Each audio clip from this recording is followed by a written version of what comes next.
మహర్షి గారు ఎప్పుడు మాట్లాడినా శరీరాన్ని ఇది ఇది అనేవారు, తప్పితే నేను అనేవారు కదా. మనం ఏంటి ఈ శరీరాన్ని పట్టుకొని నేను నేను అని అంటాము. కానీ అక్కడికి వచ్చేసరికి ఏమయ్యేది, రమణ మహర్షి గారు మాత్రం ఈ శరీరాన్ని పట్టుకుని ఇది ఇది అంటూ ఉండేవారు అన్నమాట. అందుకని ఏమంటున్నారు, నేను అనే స్థితి నుంచి నేను అనే అది అసలు మనకి తెలియని స్థితికి ఎక్కడికి వెళ్తాము, ఆ మధ్యలో ఉండే ప్రక్రియనంతటినీ కల్పించి తపస్సు అంటున్నారు. మీలండ్ అనే వ్యక్తి అలెగ్జాండర్ చక్రవర్తికి బదులుగా రాజ్యాధికారం చేశారు. ఆయన మన దేశంలో చాలా కాలం నివసించారు. ఆయన నగసేన అనే మహర్షి గూర్చి విని ఆయన్ని దర్శించి ఏదైనా మంచి నేర్చుకోవాలనే తపన కలిగి వెంటనే ఒక దూతను పంపి ఆ మహర్షిని తీసుకొని రమ్మన్నారు.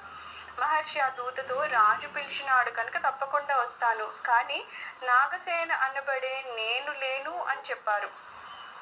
అయితే ఆయన ఏం చెప్పారు, ఈయన ఒక రాజు ఉన్నాడంట, అలెగ్జాండర్ తర్వాత ఆ రాజ్యాన్ని పాలించిన వాడు మీలండ అంట. అతను నాగసేన అనే మహర్షి గారి గురించి తెలుసుకున్నాడు. ఇప్పుడు అయితే రమణ మహర్షి అంటాము. అయితే ఒక ఆయన్ని పంపించి ఆ మహర్షి గారిని తీసుకొని రమ్మనగానే ఈయన ఏం చెప్పారంట, ఎవరిని, నాగసేన్ కదా రమ్మన్నారు, ఆ నాగసేన్ అని నేను లేను అని చెప్పారనమాట.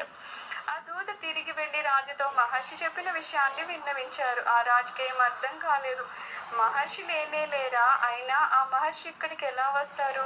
సరే, ఆ మహర్షి ఇక్కడికి రాగానే ఈ విధంగా ఈ విషయాన్ని నిరూపిస్తారో చూద్దాం అనుకున్నారు.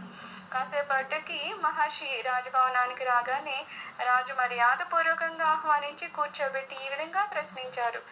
మహర్షి, మీరు నేను లేను అయినా దర్బారుకి వస్తాను అన్నారట. మరి మీరు లేకనే ఇక్కడికి ఎలా రాగలిగారు, నిరూపించండి అన్నారు.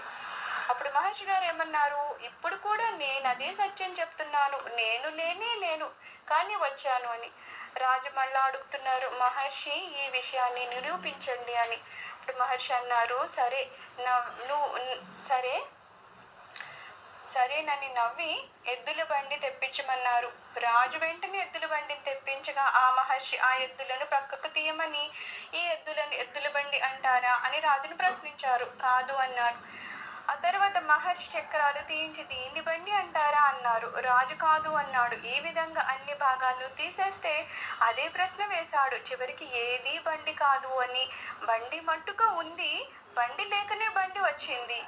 అదే విధంగా వ్యక్తిపరంగా నేను లేను, ఈ నామరూప దేహ పరంగా నేను వచ్చాను అని మహర్షి రాజుకు విపులీకరించారు. ఎంత చక్కగా ఉదహరించారు చూడండి.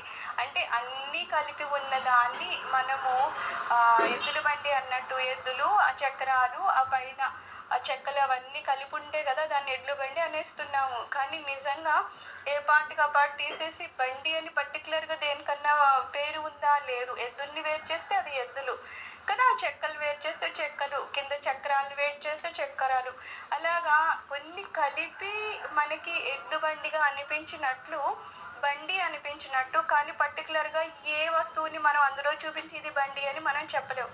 అలాగే ఇక్కడ ఏమంటున్నారు, నేను అనేది నిజానికి అక్కడ కల్పించేది ఏమీ కాదు కదా.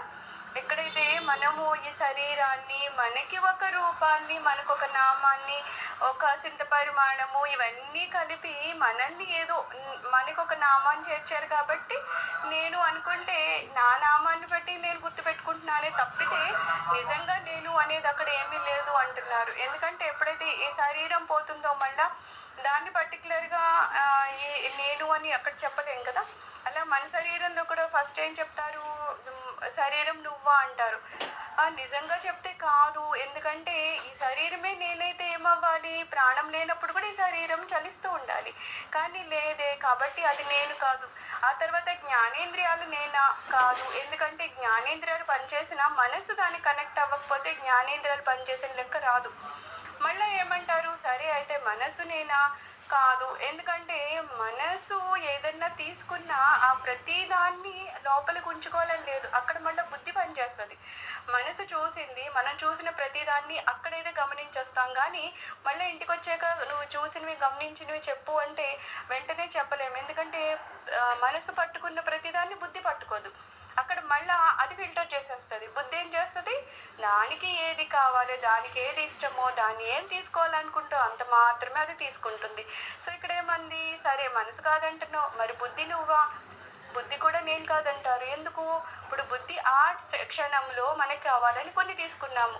కానీ ఒక రోజు పోయాకనో, 2 రోజులు పోయాకనో అదేదో చూసాము గుర్తుంది కదా! ఇప్పుడేదో చెప్పు అంటే మర్చిపోయామంటాం. అంటే ఏంటి? అక్కడ స్మృతి అనేది పనిచేయలేదు.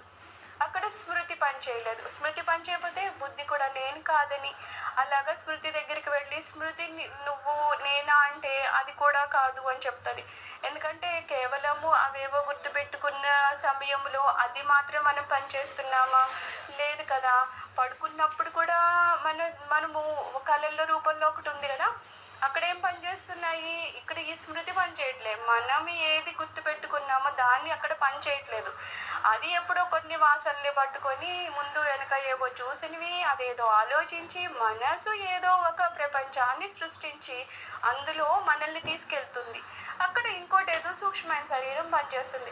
కాబట్టి పర్టికులర్గా నేను అని చెప్పడానికి మన శరీరంలో ఎక్కడైనా ఏదైనా వస్తువు దేన్నన్నా చూపించగలమా? లేదు. అందుకని ఏమంటున్నారు? ఈ నామ రూప శరీరం ఇవన్నీ కలిపి నేను అని అనబడుతున్నాము తప్పితే నిజంగా నేను అనేది ఏమన్నా చూపించగలుగుతామా అంటే లేదు. అలాగే మహర్షి ఏమంటున్నారు? మీరు ఏదో పేరు పెట్టారే, ఆ పేరు ఈ శరీరానికి ఉండవచ్చు, ఇవన్నీ కలిపి ఉండవచ్చు తప్పితే నేను మాత్రం అందులో లేనని. ఎక్కడైతే రమణ మహర్షి గారు కూడా అదే చెప్తారు కదా, నేను అనేది ఈ బాహ్యంగా వీటికి కనిపించే దేనికి అనువర్తించదు అని చెప్తారనమాట. సో ఆ రకంగా ఆయన నిరూపించారట. అదేవిధంగా వ్యక్తిపరంగా నేను ఈ నామరూప దేహపరంగా నేను వచ్చాను అని మహర్షి రాజుకి విపులీకరించారు. శరీరమే నేను అనే అహం లేని స్థితి మన నిజ స్థితి. ఈ శరీరాన్ని దేని పట్టుకుని నేను అనుకున్నామో, అనాత్మ నేను అనుకున్నామో, అహంకారం అనేది మనకి ఎప్పటి వరకు ఉందో అప్పటి వరకు మనము నేను అనే స్థితిని కానీ, మన సహజ స్థితిని కానీ, మన ఆత్మస్థితిని కానీ మనం చేరుకోలేము. అందుకని ఏమంటున్నారు? ఎప్పుడైతే ఈ అనాత్మ నేను కాదని తెలుసుకున్నామో ఆ జ్ఞానం వచ్చిన మాత్రాన మనకేమొస్తుంది? మన ఆత్మస్థితి ఏదో మనకు తెలుస్తుంది అనమాట.